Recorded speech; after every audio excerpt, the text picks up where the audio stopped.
the Baen Free Radio Hour.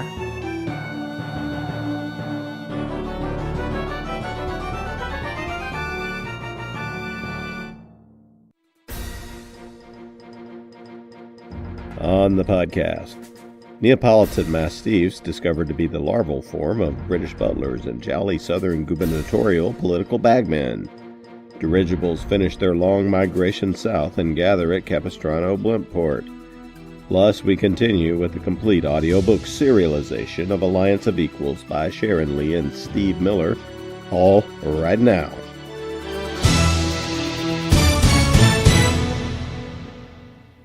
Welcome to the Baen Free Radio Hour podcast. It's an honor to have you along. I'm Baen Senior Editor Tony Daniel. Hey, this time we have Kevin J. Anderson and Sarah A. Hoyt talking about their new book. It's called Uncharted, Lewis and Clark in Arcane America. What a cool idea, Lewis and Clark journeying across the West with Sacagawea, and it's a land where magic works and is often very deadly. Kevin and Sarah describe how they blended and melded fact and fiction to produce this very entertaining fantasy novel, which is also part of a new series. And we continue with the complete audiobook serialization of Sharon Lee and Steve Miller's Liaden Universe novel, Alliance of Equals. Now here's the news.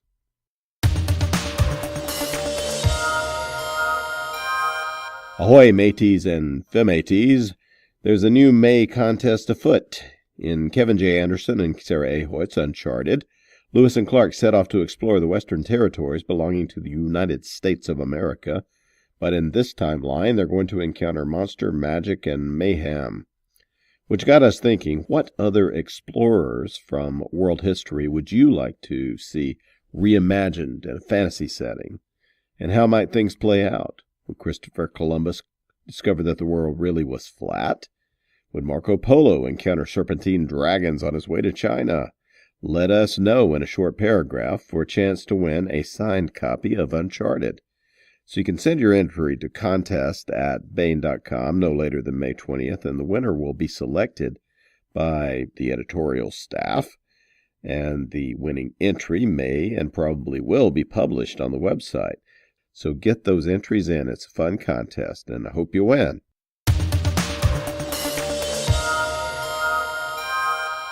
Want to welcome Kevin J. Anderson and Sarah A. Hoyt to the podcast. Hello, guys. Hello, Tony, and all the listeners. Because it's a male-female team here, you can easily tell which one. This is Kevin, and Sarah's supposed to say this is Sarah. There we go. Sarah. Strange accent. Yes. That's true, Kevin. Where did you get your weird accent? No, wait. Sarah has the Portuguese accent, but... There's nothing strange about that. That's right. Well, they're both American accents, I'd say. Yes. Kevin J. Anderson has published more than 140 books, 56 of which have been national or international bestsellers. That number's probably changed. It ticks up every day, it seems. It's weekly, but that's okay. He has written numerous novels in the Star Wars, X-Files, and Dune universes, as well as unique steampunk fantasy novels, Clockwork Angels, and Clockwork Lives, written with legendary rock drummer Neil Peart. Based on the concept album by the band Rush, his original works include the Saga of Seven Suns series, the Terra Incognita fantasy trilogy, the Saga of Shadows trilogy, and his humorous horror series featuring Dan Shamble, Zombie P.I. He has edited numerous anthologies, written comics and games, and the lyrics to 2 rock CDs. And also, he and his wife, Rebecca Moesta, are the publishers of Wordfire Press.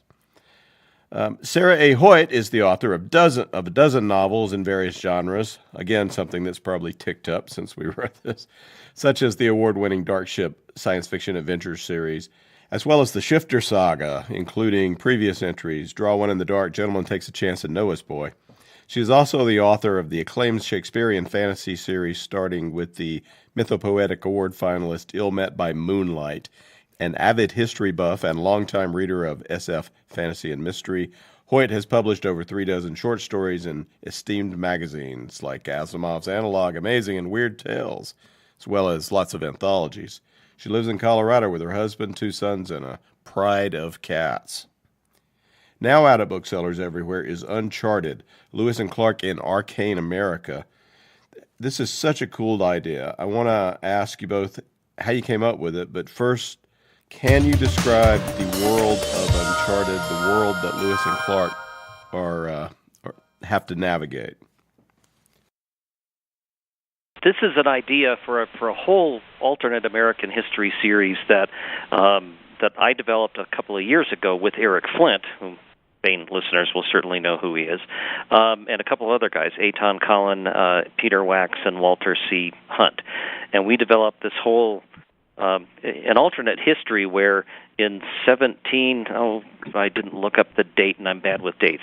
Whenever Halley's Comet came back, 1756 or something like that. I know your listeners. 1759 is what we have in the flap copy.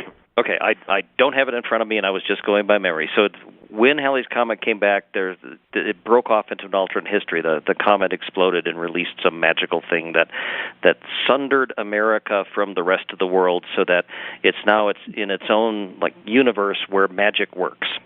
And each of the different authors are taking different little parts of it. But what I wanted to do was I just had the idea of Lewis and Clark exploring basically like the Lost World, a place where magic works, but there's dinosaurs and shapeshifters and all kinds of fun stuff. And that's the part that interested me. And Eric Flint and Walter Hunt are doing something with the son of the British monarch up in Canada. Eitan and Peter are doing one that's Benjamin Franklin, Wizard for Hire, which they're working on right now. So we're all taking different parts of the map and writing our own stuff, so we're not stepping on each other's stories. And the other two books are being worked on right now. When did this idea occur to you? It seems like to me this is the kind of thing that might occur at a drinking session or at a dinner or something like that. Superstars Writing Seminar, this big writing conference that I run in Colorado Springs. I think it was at one of those a couple of years ago that it was just like brainstorming, and I was kind of late to the game. The other guys had come up with part of the story as it was. But then armed with my part of it to do the Lewis and Clark story, that's when I went running straight to Sarah, who I've always wanted to work with. I've known Sarah for, Sarah, close to 20 years now, isn't it? And we've never written a novel together. What is it? I had just sold my first book in '98. It hadn't come out yet. And you were guest of honor at the Pikes Peak Writing Conference, to which neither of us have been invited again. When we convinced the photographer that if she took our pictures, she'd steal our souls, which told us we had the same moronic sense of humor. So we've been friends ever since. Well, and Sarah and I have done 4 or 5 short stories together that oftentimes I'll get invited for something, and Sarah's always somebody that I can count on. Like, Sarah, help me. We had a Edgar Rice Burroughs pastiche for another Bane anthology, right? The New Tales of Edgar Rice Burroughs. And Sarah reads ridiculously fast, and we basically needed somebody to reread all of the Tarzan books to get us up to speed. And Sarah called like an hour later and said, I've read all of them again. It wasn't quite that fast, but so we've worked together on shorter stuff, but we've always talked about doing longer ones. But in this particular case, Sarah's got a good background in history, and she knew some stuff about Lewis and Clark, and so it seemed like a really good option for us to work together on this one. So we brainstormed a few times and turned her loose for a rough first draft, and then I did the final draft, and we went back and forth, and it turned out really cool. But it's just the beginning. All they've done is gotten to the edge of the world. There's a lot more to. Oh, sorry, spoiler at the end. Whether they get there as zombies or not, we'll have to find out. Yes. Well, there's zombies, and there's shapeshifters, and there's dinosaurs, and there's sea monsters. There's a lot of cool monsters in here. But what about the historical portions? What kind of research went into this? Because it really, clearly it seems Sarah already knew a lot of it, but it really seems like you do turns on some really cool actual history? Yeah, I spent about a year with either something on Lewis and Clark or something on Native American legends. When I wasn't, actively writing, I was researching it. And yeah, we used some of the real incidents, like the one where the tree on fire fell over their tents and almost killed them. In the book has a magical explanation and a magical background. What about some of them? All right, there seem to be thunder lizards out there, for one thing. What about some of the magical background? It seems to hold together consistently, even if it is borrowing from a lot of different traditions. I tried to keep it mostly to the legends of the region. I mean, the Eastern legends are completely different. I tried to keep it to the legends of the region. Now, all mythologies are... You can take the mythology of a tribe and the one of the next and make it the same, but you can kind of patch it together with a central cause.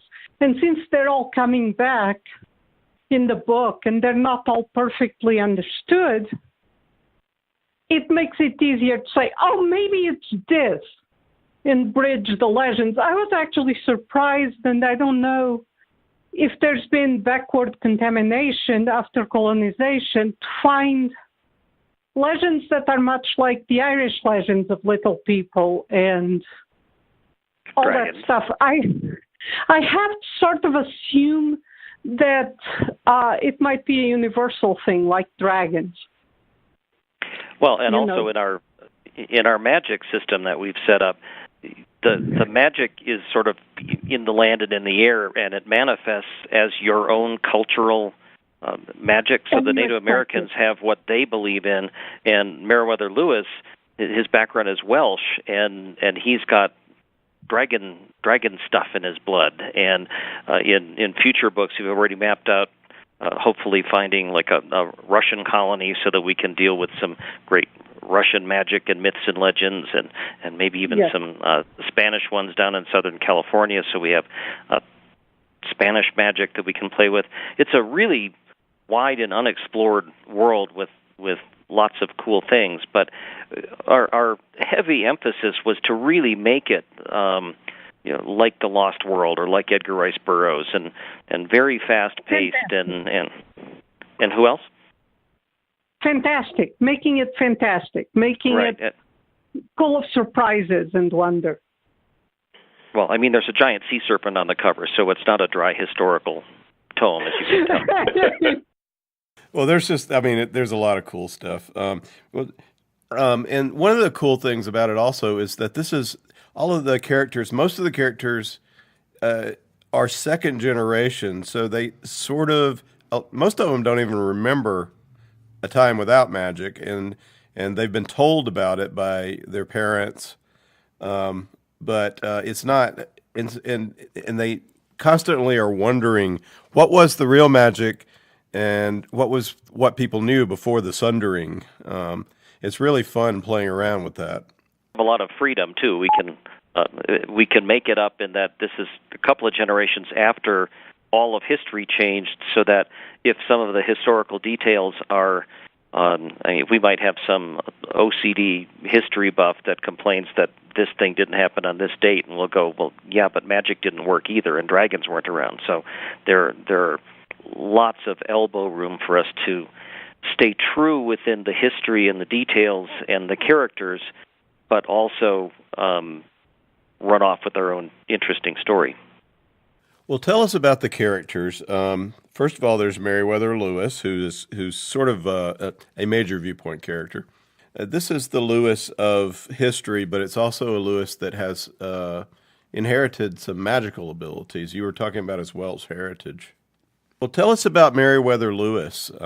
He's the historical Meriwether Lewis, but he's also inherited a magical legacy that at least as far as we know, the historic Meriwether Lewis didn't possess. Yeah, I used his genetic background, of course. Also, his biography, because he was interested in doctoring at the level it existed at that time. So I made him a magical healer. In fact, in this expedition, part of what they're doing is trying to figure out healing things that exist in the West, healing plants and whatnot and practices. So, you know, it's like everything else, a meld of the real man and what he might have been in the magical America. He's a really cool sort of, he is a humble man as well as an adventurer. He doesn't, throughout the book, he doesn't overestimate his ability, and that serves him well, right? Right, to an extent, and you have to realize towards the end of his life, he changed a lot, but there was obviously mental health issues involved. I mean, the real one. But other than that, he was a friend of Native Americans in his area, and he grew up knowing wood lore and, you know, walking through the woods with just his dog.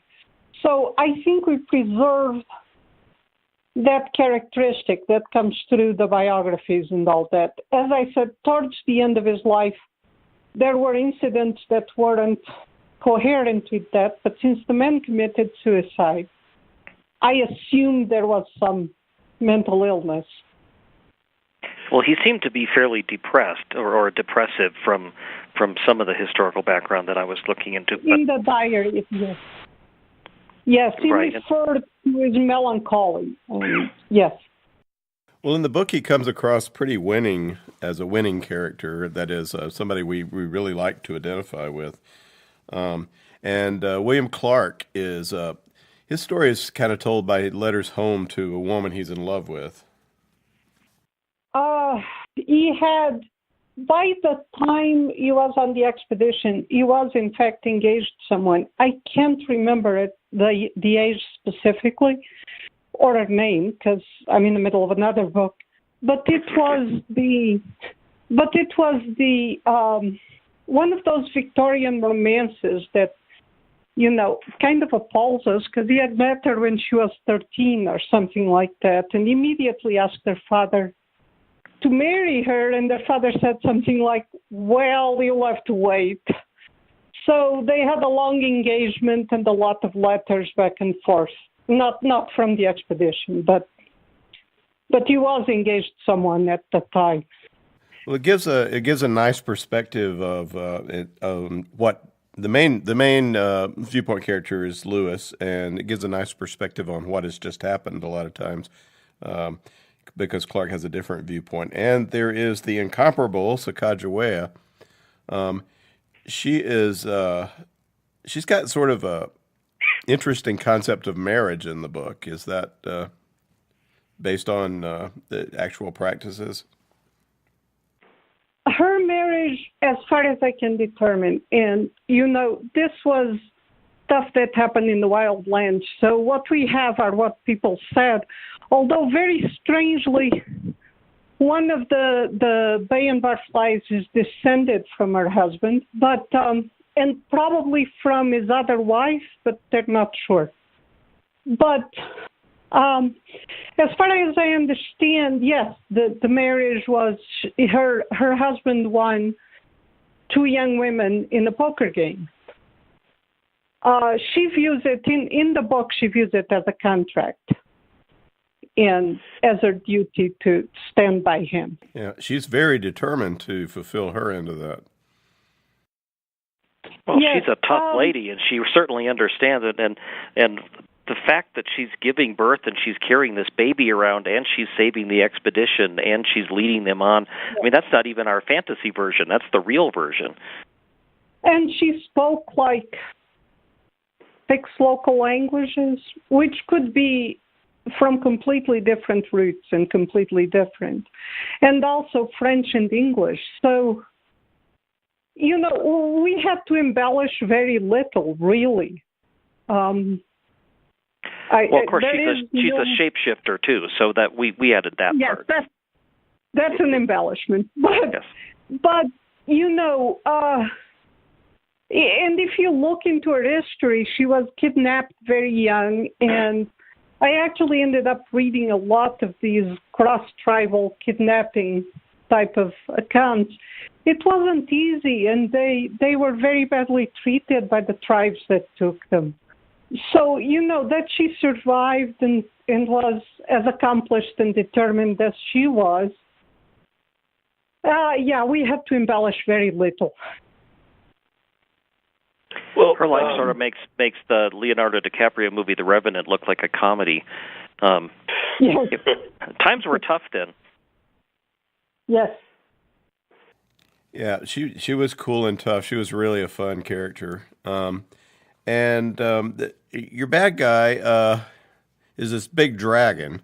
So Ben Franklin is in St. Louis giving this lecture, and it gets and here comes the attacking dragon, and this turns out to be something that's after the expedition the whole way, right? We're not exactly sure at the beginning what the heck's going on, but Yeah. what is up with the nemesis here? Well, the first chapter of the book is, it's not too much of a spoiler, but that's where we introduce everything, and a very old Benjamin Franklin, who is a great wizard, who is actually the real Franklin, wasn't alive at this point in history, but like I said, history changed, so if he's a wizard, he could keep himself alive a little bit longer, and this dragon from the mysterious lands to the west of the Mississippi River. Attacks St. Louis, and of course Meriwether Lewis is there and in the middle of it. That's how he comes to the attention of Franklin, and Franklin, knowing that there's some really bad stuff brewing in the native lands, and there's rumors of a very, very powerful shaman sort of taking over the other tribes and building up magic against the white men who are also stranded because of the comet and the sundering of everything. And so that's our reason for why Franklin himself funds this expedition of Lewis and Clark. Again, that's all the first chapter, so it's not a huge spoiler. But that adds an entire ominous thing to the very beginning, plus following them on their expedition, because this is wild magic in the unexplored arcane America that is being used to actively defend and try to destroy this expedition, because the evil shaman is afraid that once these lands are opened up, then there will be a flood of white settlers, which, as we know, of course, is an unrealistic sphere. It would never have happened, but maybe I shouldn't have said that. There are fewer people to colonize since the land is stranded. On the other hand, it gives us an opportunity to knock down a lot of the class and race barriers that existed, because in the end, there are fewer humans, but they're all in this together. So, and they're all discovering the new magic together. So it sort of opens up a ethic and moral sphere of action in the novel and hopefully the sequels. Yeah, everyone is also equally prone to becoming a reanimated dead person in the novel as well. And there's some various revenants and zombie types that become a menace. The whiskey revenants are my husband's fault. Oh, that's our comic relief that we added into there. But yeah. Also, there's you got to have Walking Dead. You've got dinosaurs. You've got shapeshifters.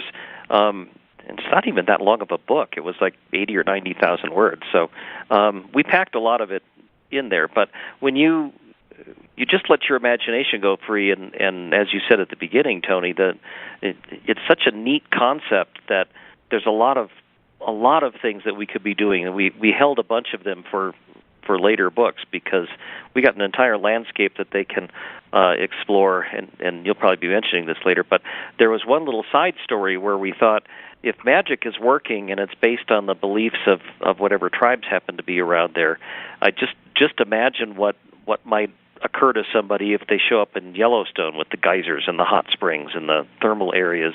And so we had a side character, wandering Jesuit priest who's half Indian and half French, who's Father Avenir, and we did a side story called Father Avenir and the Fire Demons of Yellowstone, which Bain just put up on you'll probably have a link on the podcast. But it's up now at the Bain.com website, and it will be available long-term in the Free Stories 2018 anthology that can be downloaded at Bain eBooks. So we just the idea of if magic works and it manifests the native beliefs, just imagine what must be living under Yellowstone, and of course your own beliefs. If this is a very devout Jesuit priest, well, they've got beliefs as well that are being enhanced by the magic in the world, and you got a half-breed who's being pulled in two different directions, and it's just a short story, but even that turned out to be really intriguing for us. And in fact, go ahead, Sarah. It was fun to work on. We're certainly planning to have Father Avenir appear in future volumes if we get to write them. And the way we get to write them is if you all go out and buy Uncharted. So there's my plug, Tony. I did what I'm supposed to do. So, well, my favorite monster in the book is the flaming walking giant that is a conglomeration of bodies. That was really scary. Is there a mythology that came from, or is it just from you all's demented imaginations? Obviously it is, but... It was mostly from the incident. If you read the incident in the journal, where the tree fell on them in their tent, you get the impression the tree is attacking them. So we wanted to bring that to life. So that's mostly what it is. They had, as we do, stories of the Walking Dead, and it seemed to make sense to,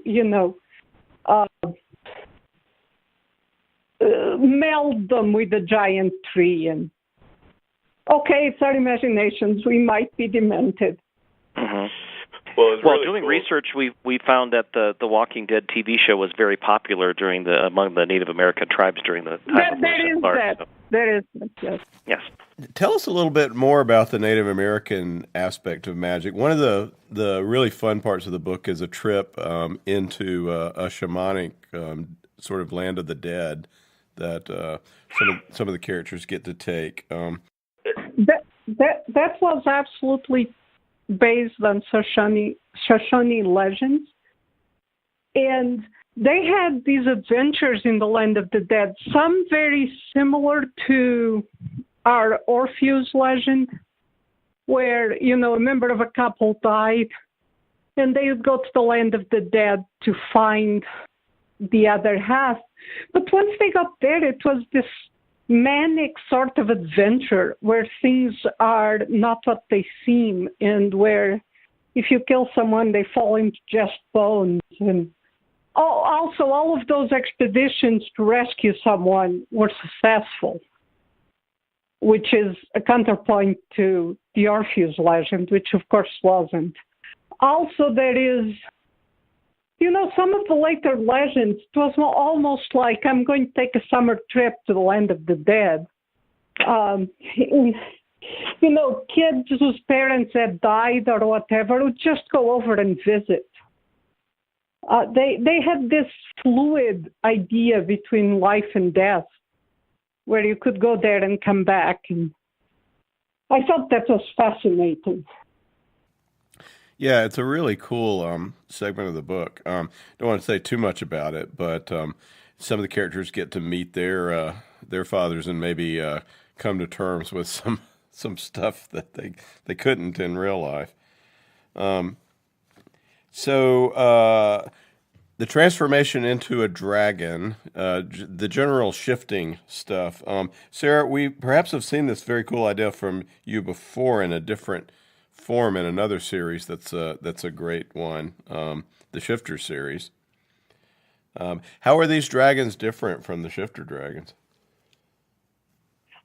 These are more spirit and less physical, although, they do... There can be a shape change, or at least a creation of a physical shape, but it's mostly spirit. It's more of an incarnation of the spirit than of the body, while the Shifter series, they're very physical. And by the way, my fans have spent hours, probably months of hours, trying to figure out how this happens in the Shifter series without violating the conservation of mass. So in this case, we're not worrying with that type of thing because it's not the modern world. Right. I mean, Sacagawea turns into a big eagle, and obviously eagles don't weigh as much as a pregnant woman does. So yes. You have to wave your hands a little bit like that. Yeah. What about the technology and the weaponry? There is a very rather cool BB gun in this book, for instance. Does that have any basis in reality, or is that just something? It's not precisely a BB gun. It fired the same shot as the other guns of the time. It was an Airgun, and actually it was weird. Yes, it's historical. It had been a weapon of the Austrians, I think, and Louise got it used. I had to dance like mad around that, obviously, because the history is not the same. But, Louise had an air gun. It's referred to, you can find it online if you search the gun that conquered the West. If you look at it, it's just one gun, and it obviously wasn't what they did most of their shooting with. However, the fact that fully powered, it could shoot without reloading, and that it was almost silent, apparently intimidated the natives a lot. In fact, some of the tribes demanded that they give them some of those guns in exchange for whatever, and then relented because that wasn't possible. But, it's historical. It's absolutely historical, and we put it in. No, and really in cool. this setup, though, we could easily have come up with some magic gun if we wanted to, but we tried to stick with history where we could. There's no wizard calling down lightning bolts and stuff like that. Well, not much.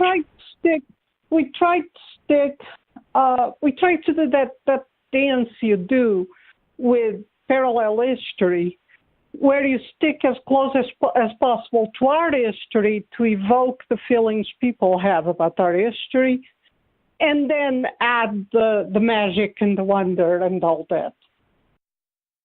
Well, what were both of your favorite parts of the books? Well, there were two for me. The one we already talked about with the flaming giant composed with all the body parts, which was really cool. And there's another scene where basically a stampede of dinosaurs, Tyrannosaurus rexes, catches them in a canyon as they're trying to make their way toward the final confrontation with the big bad guy. But those two really stood out in my mind. Sarah? I really liked the dinosaurs. I liked the part in the realm of the dead. I can't say much about it because it contains spoilers, but I like the thing you find in many legends where one thing can suddenly change and be something else, and skulls talk and stuff like that. I love that type of story. It's not quite horror, and it's an adventure, but you're kind of in dangerous territory between life and death. I also really liked the Flaming Tree, obviously, but I also liked Father Avenir, whom we later used for the short story. I loved his interaction with the native supernatural. It's like, yeah, I have part of that, but and also is conducting a funeral with a dragon flying overhead as if, yep, this happens every day. That's fine. One other thing I want to mention is there's a really cool dog in here, and I'm happy to have a dog in a story because I'm a dog person, even though there's a lot of cats in the Bane universe, and he's a great dog. And he's a real dog too. Yes, there are monuments to him. So he was there. He was with them. He was in Newfoundland.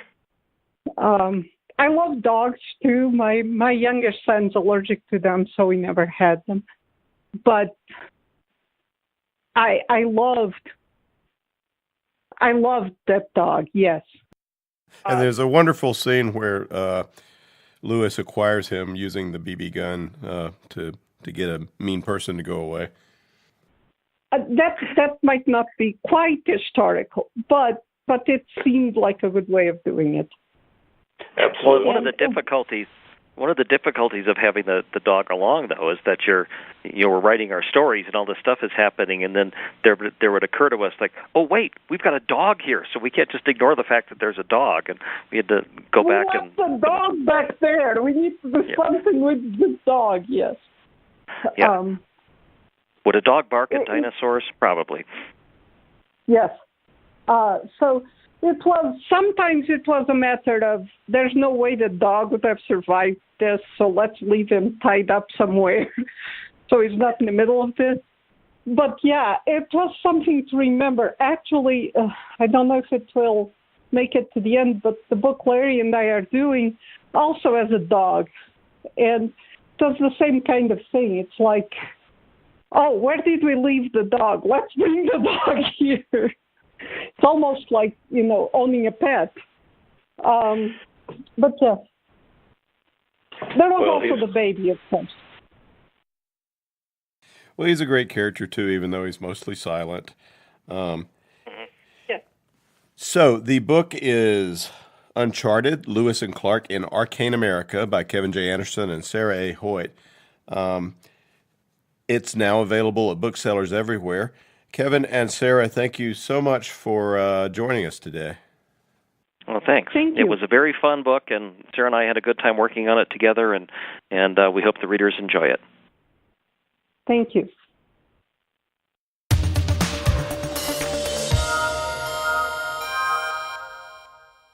This is another entry in Alliance of Equals, a Liaden Universe novel by Sharon Lee and Steve Miller. Beset by the angry remnants of the Department of the Interior and challenged at every turn by opportunists on their new homeworld of Surebleak and low on funds, Clan Corval desperately needs to reestablish its position as one of the top trading clans in known space. To this end, Master Trader Sean Yoscalin and Corval's premier trade ship Dutiful Passage is on a mission to establish new business associations and to build a strong primary route that links well with existing loops and secondary routes. But reestablishing trade and preserving the lives of the few remaining members of the clan aren't all of Corval's problem. Matters come to a head as Dutiful Passage, accustomed to being welcomed and feted at those ports on its call list, finds itself denied docking and blacklisting while agents of the DOI mount armed attacks on others of Corval's traders under the very eyes of port security systems.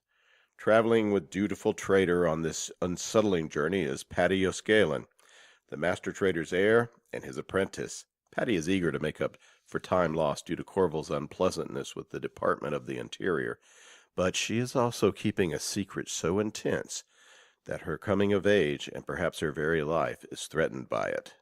And here is the latest entry in Sharon Lee and Steve Miller's Alliance of Equals.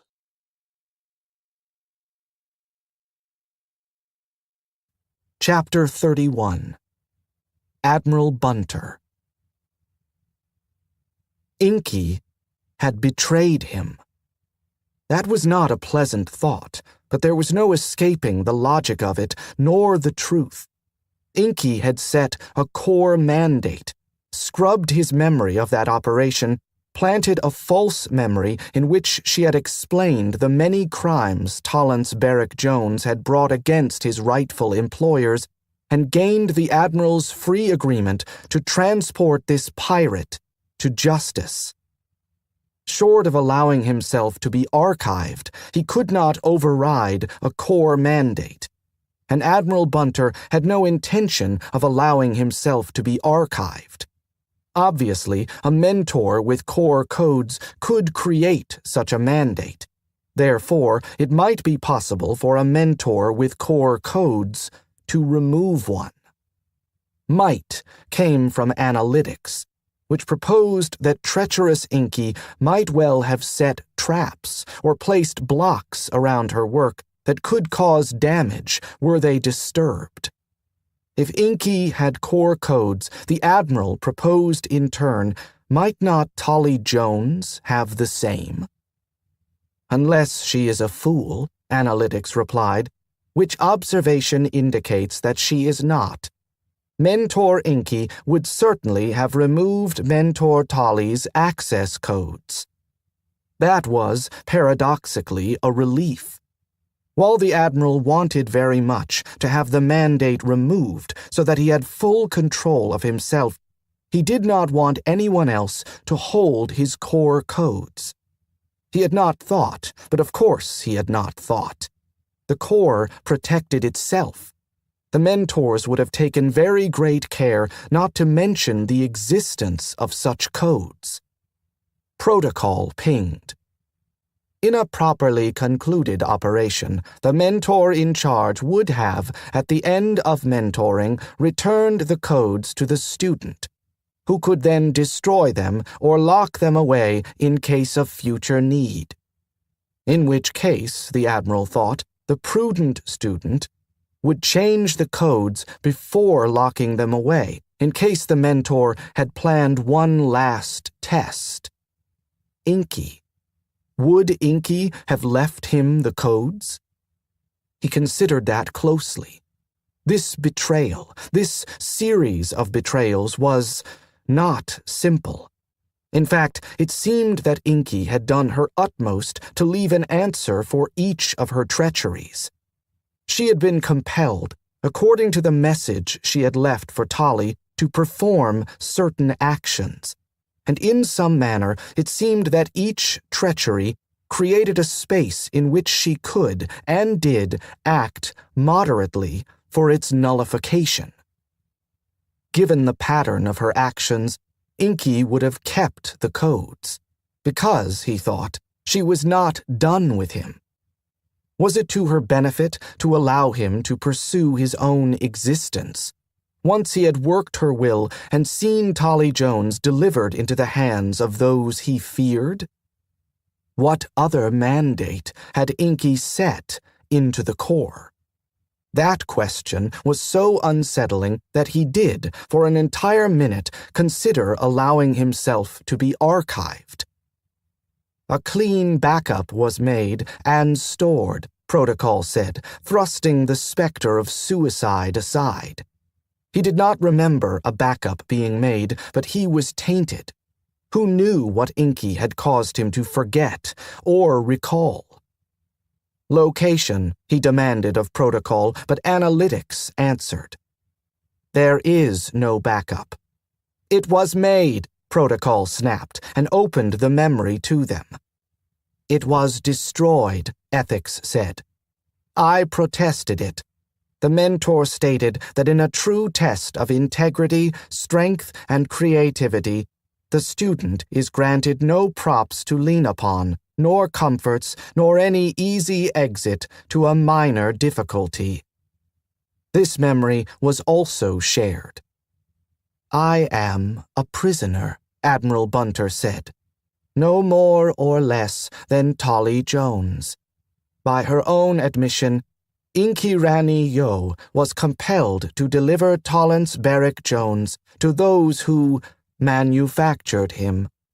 This could have been done with much less complexity, and some few of her actions can be read as an attempt to aid us, even as she trapped both. Both mentors are a product of the Liar Institute. Is there more information than that contained in the mentors' resumes? The question had scarcely been put forth before research provided a file.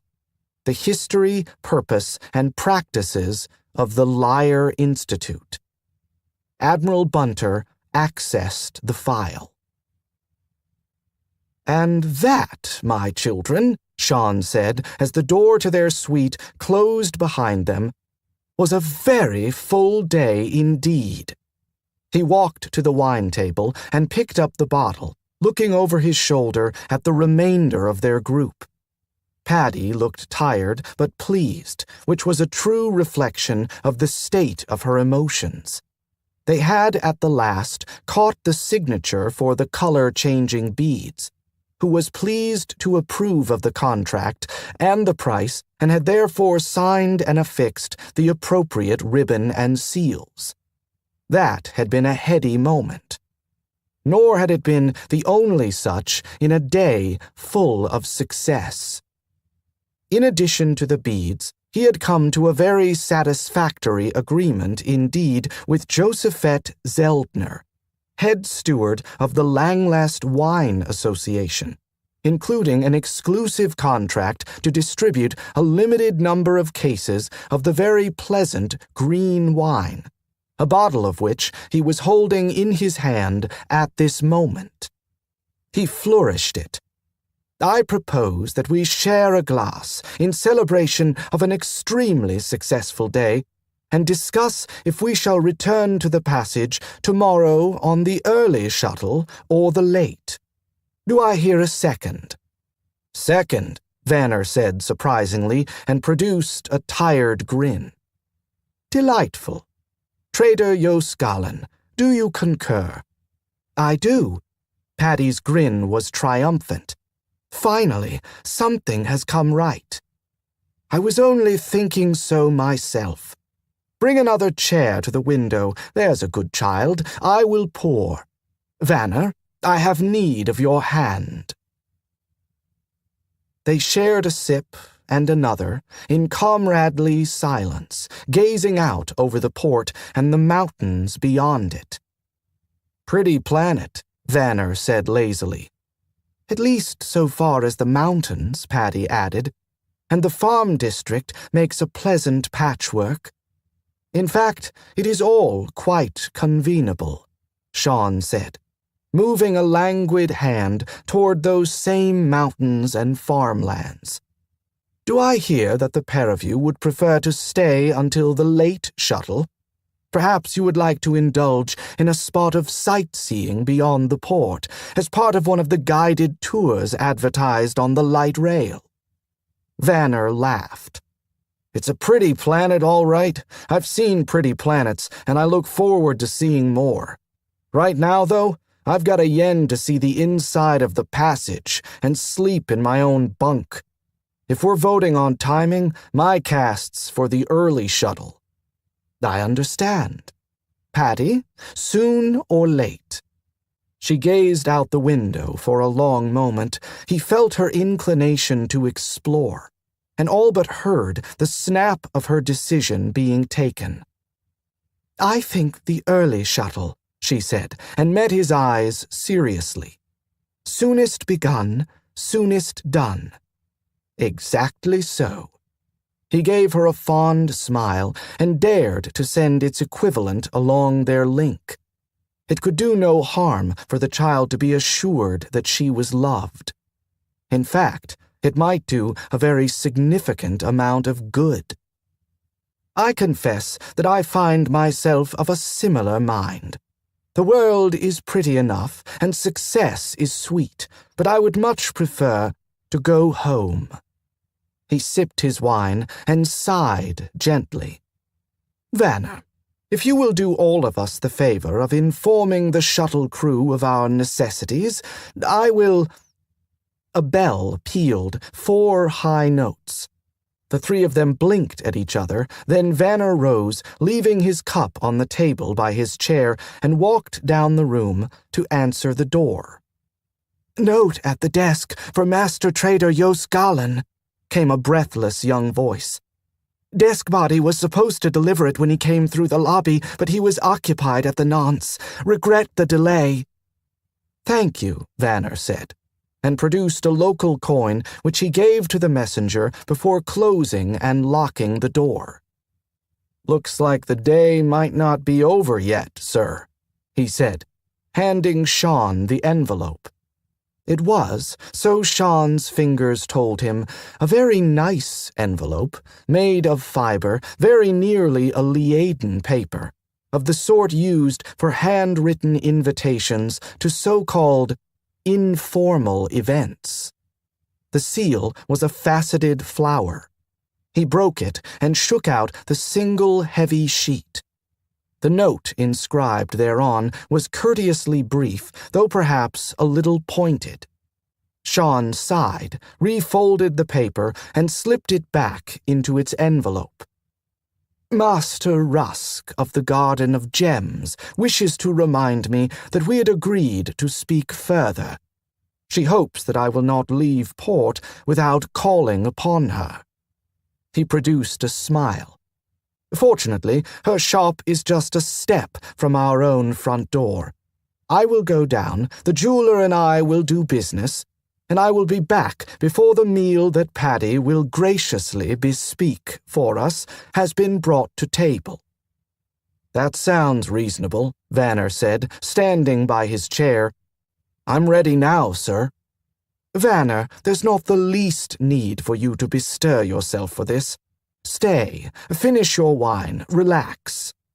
No, sir, I couldn't relax for 1 minute, knowing I'd let you go out there without backup when the port orders are so clear. Port orders, Paddy pointed out, or that crew travel on port in threes. Sean threw up his hands. We will then compromise. You will stay here and arrange dinner. Vanner and I will step down to the Garden of Gems so that I may speak with Master Rusk. Port orders allow for a group of 2, do they not? If one is trained security personnel. Paddy looked momentarily mulish, and he read her half-formed intention to deny it. Truth won out, however, and she nodded. They do, yes, sir. What would you like for prime? Something pleasant and celebratory. I leave it in your hands with perfect confidence that you will know exactly what to do. Paddy sighed, but inclined her head.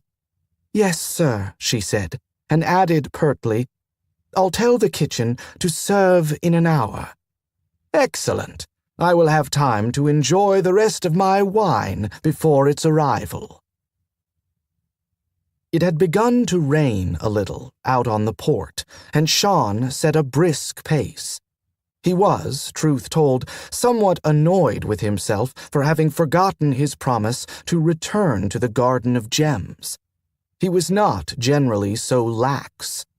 Of course, he was not generally linked to a halfling who had suppressed her own nature for so long that, even if it proved to be the most commonplace of healer talent, would likely arrive in an explosion of pent-up energies.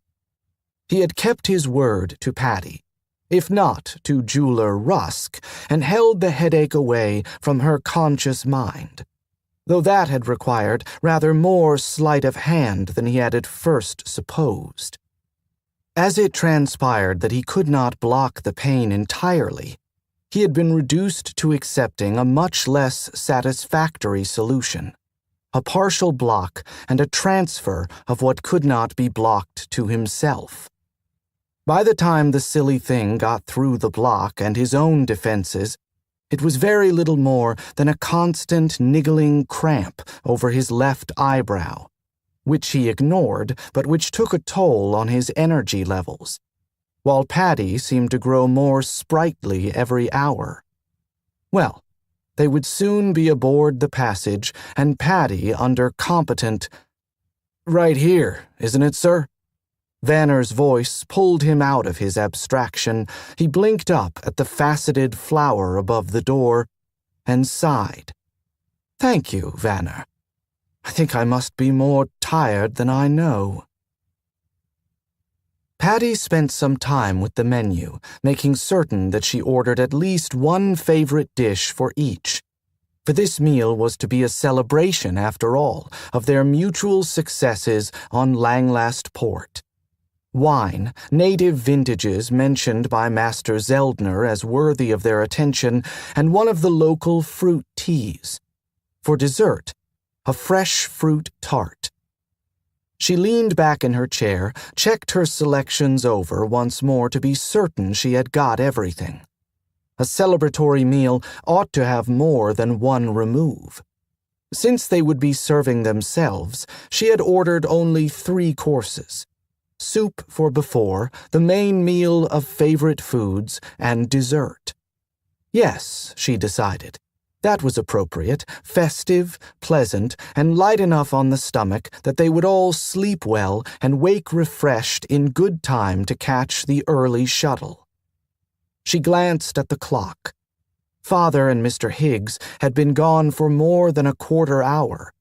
Perhaps Master Rusk had something of interest after all, and an hour would be too little time. Celebratory as they were, it wouldn't do to rush the table, or to be obliged to wait too long for dinner to arrive. In the end, she asked that the meal be delivered to them in 1 1/2 local hours, and pushed the key to send the menu to the kitchen. She sighed and closed her eyes in order to view a pilot's exercise to renew flagging energy. In truth, she was just as pleased to have been excluded from the visit to the Garden of Gems. They had, earlier in the day, visited the Langlast Precious Stone Association.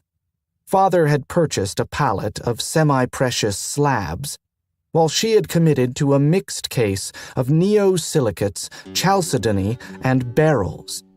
Her inventory had room for no more gemstones, though a master trader might, of course, do as he pleased. Rising from the console, she glanced again at the clock, danced the few steps of Menfriot the space allowed, and did a round of stretches. Another glance at the clock. Father had been with Master Rusk for quite nearly 45 minutes. She had been right, then, to order the dinner later rather than sooner. Well, she had time to take a shower before dinner was delivered. In fact, she thought, suddenly aware of all her dust, a shower sounded like a most excellent idea.